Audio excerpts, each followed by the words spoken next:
Hello, beautiful people. Welcome once again to this segment where I talk to my investors. Yes, my fellow investors in the market that try to do one or two there to earn on this game called football, the game we love so much. So today we are talking about the EFL tournament. We have the quarterfinal stage, at our doorstep, and we have 8 teams that will be battling it out at this point. We start with the first game, Cardiff City, Chelsea.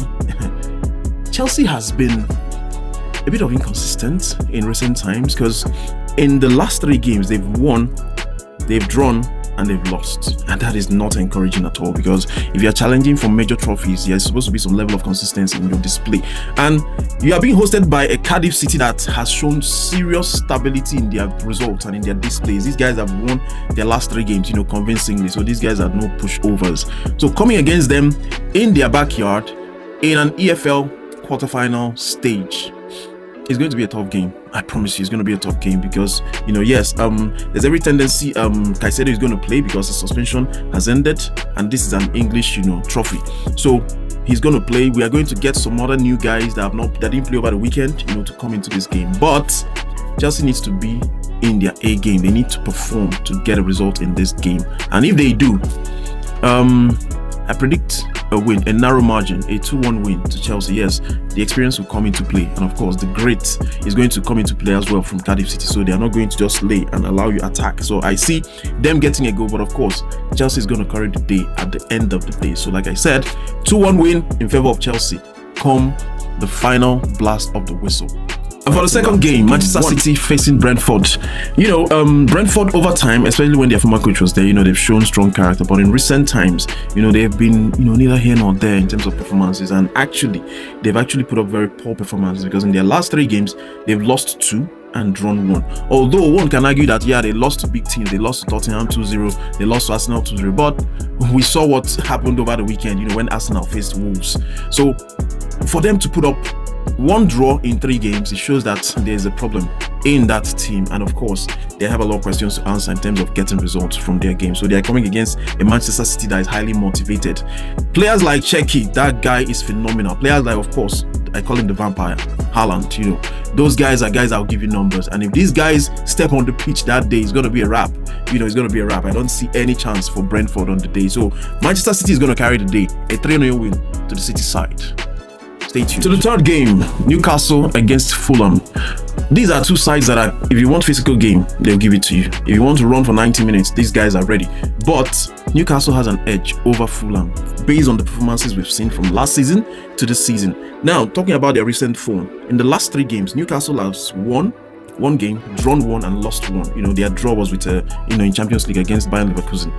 While on the other side, the London guys, they've lost 2 and won 1. We remember their performance, their fantastic performance against Manchester City, the 5-4 match that we saw a couple of weeks back, but at the end of the day, they still lost, despite the fact they scored 4 goals. So a loss is a loss and a win is a win. Talking about what happened over the weekend, the game between Wolves and Arsenal, where one side scored the 3 goals but ended up losing. That is Wolves scoring 2 own goals and a goal. Of course, it counted against them, so the 3 points went to Arsenal. So talking about Newcastle and Fulham, I think it's going to be a very tough game. I guarantee you it's going to be a very tough game. But I give this game to Newcastle. They're home, and we know the kind of atmosphere they create when they're on that pitch. So that's going to be the advantage. They're going to leverage that home advantage. So I give it a 2-0 win to Newcastle. Yes, they have a very good striker, and they have a very compact midfield and defense. So these guys are going to eke out a result against Fulham. I give them a win against Fulham, 2-0 on the day. To the fourth and the final game for the quarterfinal of the EFL tournament is a match between Arsenal and Crystal Palace. So it's a London derby. So guys, be ready for drama. Be ready for drama because we know Crystal Palace, especially when they come up against tough teams. Yeah, forget about what happened against Manchester City. Manchester City, that squad is loaded, and we know that on a very good day, nobody can stand against them. So they're coming against an Arsenal team that to an extent, I think the spirit of the Arsenal team is a bit broken at the moment because we saw their reaction against Aston Villa when Aston Villa scored the 2nd goal and the winner of that game. The way they fell on the pitch, they were looking devastated as if they've lost the tournament already.